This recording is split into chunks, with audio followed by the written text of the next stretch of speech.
અને હવે વાત સખંજામાં આતંકીઓની, જ્યાં ગુજરાત એટીએસને મળી છે મોટી સફળતા। ગુજરાત એટીએસે અલકાયદા સાથે સંકળાયેલા 4 આતંકીઓને પકડી પાડ્યા છે। દેશભરમાંથી તપાસ ચલાવી એટીએસે ગુજરાતમાં 2, ઉત્તર પ્રદેશમાંથી 1 અને દિલ્હીમાંથી 1 આતંકીને ઝડપી પાડ્યા છે। પકડાયેલા આતંકીમાંથી મોહમ્મદ ફરદીનની ધરપકડ અમદાવાદના ફતેવાડીથી કરવામાં આવી, જ્યારે કે સૈફુલ્લાહ કુરેશીની ધરપકડ ભોયવાડા મોડાસામાંથી કરવામાં આવી। જીશાન અલી નોયડા સેક્ટર 63માંથી અને મોહમ્મદ ફેરની દિલ્હીમાંથી ધરપકડ કરવામાં આવી છે। આ આતંકીઓ ઇન્સ્ટાગ્રામ સહિત સોશિયલ મીડિયા પર ઉશ્કેરણીજનક અને ભડકાઉ સામગ્રી શેર કરતા હતા।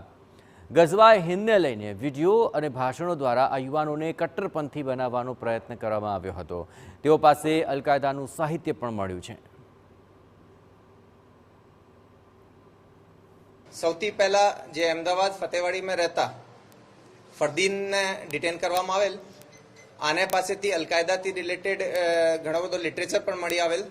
સાથે સાથે હાલમાં જ એના દ્વારા એક તલવાર પણ પ્રોક્યોર કરવામાં આવેલી હતી, એ પણ એનાથી સીઝ કરવામાં આવેલી। એના સ્ટેટમેન્ટ આધારે જાણવા મળેલ કે એના જે સાથી જે છે, જે ઇન્ફોર્મેશન મુજબના 3 માણસો છે, એ પણ આને જોડે સંકળાયેલા છે। આને એટીએસ ખાતે લઈને એફઆઈઆર દાખલ કરીને એ બીજા 3 લોકોને પણ આમનું નામ ખોલવામાં આવેલો। 3 જે ટીમો હતી એના દ્વારા બીજા 3 આરોપીઓને પણ પકડવામાં આવેલ। આ લોકોનો જે ઇન્સ્ટા પ્રોફાઇલ છે એને જોતા એ લોકોએ ઘણા મોટા પ્રમાણમાં રેડિકલ કન્ટેન્ટ ક્રિએટ કરતા હતા, ફોરવર્ડ કરતા હતા, શેર કરતા હતા, કોલેબ કરતા હતા અને લોકોને આ રીતની ઉશ્કેરણી કરતા હતા। ઇન્સ્ટાગ્રામ ઉપર વિવિધ અકાઉન્ટ્સ પણ અને ગ્રુપ્સ બનાવેલા છે, જેમાં એ બીજા લોકોને આ રીતે તૈયાર કરતા હતા। ઉશ્કેરણીજનક અને જેહાદી વિડીયો ફેલાવતા 5 ઇન્સ્ટાગ્રામ એકાઉન્ટ એટીએસની રડારમાં હતા, જેનું ઓપરેટિંગ એક જ આરોપી કરી રહ્યો હતો। આ એકાઉન્ટની શોધ બાદ એફએસએલ સહિત 4 જુદી જુદી ટીમો બનાવી આરોપીઓની ધરપકડ શરૂ કરાઈ, જેમાં સૌથી પહેલા ઝડપાયો અમદાવાદના ફતેવાડીમાં રહેતો મોહમ્મદ ફરદીન। તેના પાસેથી તલવાર અને ધાર્મિક સાહિત્ય પણ મળ્યું છે। તેની પૂછપરછમાં મળેલી માહિતી પરથી એટીએસે અન્ય 3 શખ્સ દિલ્હીનો મોહમ્મદ ફેક, આ ઉપરાંત નોઈડાનો જીશાન અલી અને મોડાસાનો સૈફુલ્લાહ કુરેશીની ધરપકડ કરી છે। અમદાવાદ અને મોડાસાના આરોપીઓને 14 દિવસના રિમાન્ડ મળ્યા છે। મુખ્ય માણસ મોહમ્મદ ફેક છે, જે દિલ્હીનો નિવાસી છે। એ પાકિસ્તાનના જે ઇન્સ્ટા અકાઉન્ટ છે, જે કે આ જ ઓર્ગેનાઇઝેશન સાથે જોડાયેલા છે, આ લોકો જોડે લાઈવ કોન્ટેક્ટમાં હતો અને આ લોકોથી વિભિન્ન જે જિહાદી એક્ટિવિટીઝ માટે એ સાથે મળીને લોકો કામ કરતા હતા।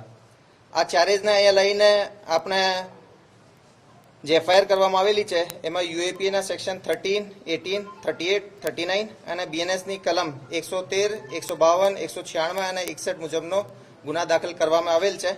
એમાંથી જે અમદાવાદ અને મોડાસાના જે બંને આરોપીઓ છે, આને કોર્ટમાં પ્રોડ્યુસ હાલમાં જ કરવામાં આવેલ અને આના 14 દિવસના રિમાન્ડ પણ મળ્યા છે। આ જે રીતે હું કીધા કે ભાઈ એ ઇન્સ્ટા અકાઉન્ટથી પ્રાઇમા ફેસી અમને જાણવા મળેલ છે કે ભાઈ ઇન્સ્ટા અકાઉન્ટથી એ લોકોએ સંપર્ક કરતા હતા। દિલ્હીનો મોહમ્મદ ફેક મુખ્ય આરોપી હોવાનું ખુલ્યું છે, જે પાકિસ્તાનના ઇન્સ્ટા એકાઉન્ટ સાથે સંપર્કમાં હતો। તેના ઇન્સ્ટા એકાઉન્ટમાં અલકાયદાના વિડીયો, શરિયત લાગુ કરવાની માંગ સાથેના વિડીયો પણ મળી આવ્યા। નવાઈની વાત એ છે કે ઓપરેશન સિંદૂરના સમયના સંદર્ભ સાથે એક વિડીયો પણ મળ્યો છે। આરોપીઓ એકબીજાનો સંપર્ક ફક્ત ઇન્સ્ટા આઈડીથી જ કરતા અને દરેકે ડમી નામથી આઈડી બનાવ્યા હતા। આતંકીઓ સોશિયલ મીડિયાને પોતાનું હથિયાર બનાવી દેશમાં અરાજકતા કેમ ફેલાય, દેશ અશાંત કેમ બને તેવા પ્રયત્નો કરતા હતા। એટીએસે આ શખ્સોના સોશિયલ મીડિયા એકાઉન્ટ પરથી દેશ વિરોધી ઝેર ઓગતી પોસ્ટ જપ્ત કરી છે, જેમાં તેઓ જેહાદને ફર્જ ગણાવે છે। એટલું જ નહીં, જેહાદનો વિરોધ કરનારને કાફિર કહ્યા છે। ગજવાએ હિન્દને સમર્થન આપતી પોસ્ટ પણ કરી હતી। હાલ એટીએસ આ 4 શખ્સોની પૂછપરછ કરી રહી છે અને તેની સાથે અન્ય કોણ કોણ સંડોવાયેલું છે અને શું હતા તેમના નાપાક ઇરાદા, તેની તપાસ પણ કરી રહી છે।